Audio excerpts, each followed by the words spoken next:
There is a strange feeling when you stand inside a place that once felt full of noise and light and movement and now feels quiet and empty. The air feels thicker. The sound of your steps feels louder than it should. You know this place was important to many people even if it looks forgotten now. That feeling is the doorway into this idea. Dead malls are not just about buildings. They are about time. They show us how quickly meaning can fade when the systems around it change. At first we think we are just looking at old stores and broken signs. But very soon we realize we are looking at our own memories and expectations reflected back at us. The context matters here. Shopping malls were once designed as social centers. They were not only for buying things.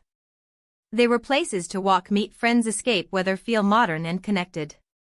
Many people remember them as safe spaces from childhood. So when those spaces empty out, the reaction is emotional before it is logical. People ask what happened as if something went wrong suddenly. But decline is usually slow. It happens one choice at a time. One store closes. One anchor leaves.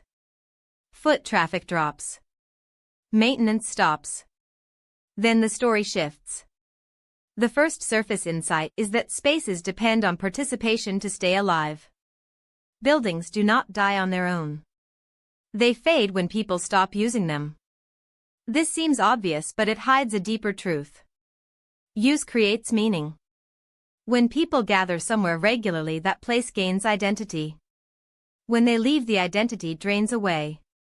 Think about a local cafe that feels warm when full and cold when empty, even with the same furniture.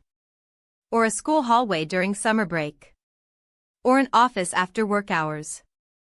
Life is not in the structure. It is in the activity. Dead malls make this visible because the shell remains while the activity disappears. The hidden assumption beneath this is that permanence is built into things we value. We assume places that mattered once will always matter. We assume success is stable. But markets, tastes, habits, and technology move faster than buildings can adapt. Malls were built for a certain rhythm of life. Driving culture. Department stores. Physical browsing. When that rhythm changed, the buildings struggled to keep up. This is uncomfortable because it challenges how we think about progress. We like to believe progress adds without subtracting. But progress often replaces. And replacement leaves behind traces. These traces feel haunting because they show us that what feels central today can feel irrelevant tomorrow. The third insight reveals a structural pattern. Systems that are closed struggle to recover. Many malls were designed inward. They turned away from the outside world. When trouble came, they had little flexibility. There were few windows, few alternative uses, few connections to surrounding neighborhoods. This pattern appears in many areas of life. Careers built around one narrow skill. Communities built around one industry. Identities built around one role. When conditions change, these systems crack. Not because they were wrong, but because they were rigid. Dead malls teach us that resilience comes from adaptability, not size. Smaller mixed spaces often survive better because they can change purpose. A shop becomes a cafe. A warehouse becomes a studio. A park becomes a market. Flexibility keeps places alive. A new perspective starts to form here. Exploring dead malls is not about nostalgia tourism. It is about paying attention to transition. These places sit between what was and what could be. They are paused stories. When people comment saying this was my childhood, they are not only mourning the building. They are noticing time passing through their own lives. The mall becomes a mirror. It reflects how quickly roles shift.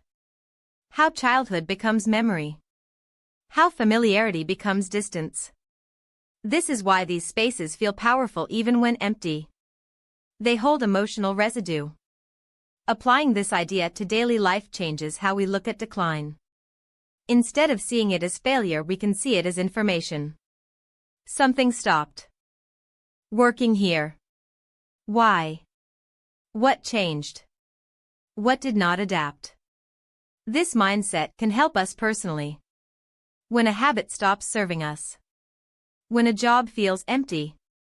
When a relationship loses energy. The first impulse is often to blame or to cling. But dead malls suggest another option. Observe without rushing. Walk through the quiet space. Notice what remains. Notice what left. Ask what conditions changed. This does not mean giving up. It means understanding. Understanding gives choice. There is also something important about access. Abandoned malls are hard to enter. They are fenced, locked, watched. This reflects how we treat decline. We hide it. We do not want to see it. We prefer polished images of success. But hiding decay does not remove it. It just removes learning. When someone documents these spaces, they make the invisible visible. They allow us to look without fear. That act alone has value. It slows judgment. It invites curiosity. It says this happened. Let us understand how. Over time, this attention creates community. People recognize their own towns, their own stories. Shared loss becomes shared reflection. That connection matters. It turns isolated memories into collective insight. There is an optional deeper layer here. Dead malls show how consumption shaped identity. For many people, malls were places to belong without buying much. Just being there was enough. When those spaces vanished, something else filled the gap. Online spaces. Private spaces. Isolated routines.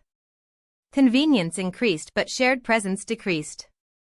This shift affects how we feel connected. We interact more but gather less. Dead malls sit as reminders of physical togetherness. Not perfect. Not ideal.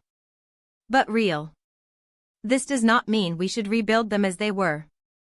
It means we should think carefully about what kind of shared spaces we create next. Spaces that can evolve. Spaces that invite presence, not just purchase. Spaces that belong to people, not only profit. As you walk through the image of an empty mall, you may feel sadness, curiosity, or calm. All are valid. That feeling is telling you something about change. About memory. About how quickly meaning moves. Instead of turning away, we can listen. We can ask what this quiet place is teaching us about the systems we build and the ones we live inside. And maybe the most important lesson is this. Nothing stays alive just because it once mattered. Life requires attention, adaptation, and care. Places fade when they stop receiving those things. So do habits. So do relationships. So do parts of ourselves. When you think about the empty spaces in your own life, the routines, the goals, the places that no longer feel full, what might they be asking you to notice before you decide what comes next?